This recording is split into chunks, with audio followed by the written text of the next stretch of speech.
இன்னைக்கு C Joseph Vijay எனும் நான்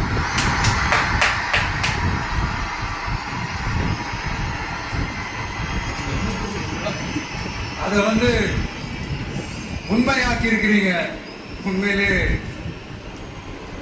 என்ன சொல்றதுன்னு எனக்கு தெரியல. என்னுடைய உறவுகளே, என்னுடைய சொந்தங்களே, நான் ஒரு தேவ தூதர்லாம் கிடையாது. நானும் ஒரு இயல்பான ஒரு வாழ்க்கை வாழ்ற ஒரு சாதாரணமான மனுஷன் தான்.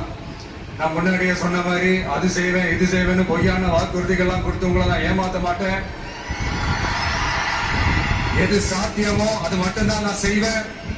இம்மிடியா உங்க மனசுல ஒரு கேள்வி ஒன்று வரலாம், அப்ப சாத்தியம் இல்லாததை செய்ய மாட்டாங்களா, செய்ய முடியாதா அப்படின்ற ஒரு கேள்வி ஒன்று வரலாம். இத்தனை கோடி மக்கள் என் கூட இருக்கும் போது எது வந்தாலும் பார்த்துக்கலாம், என்ன வந்தாலும் பார்த்துக்கலாம் அப்படின்ற அந்த கான்பிடன்ஸ் என் மனசுல இருக்கு. இன்னொரு விஷயமும் நான் இங்க சொல்லணும். இன்னைக்கு நம்ம தமிழ்நாடு கவர்மெண்ட் இருக்கிற அந்த நிலைமையை பத்தி நான்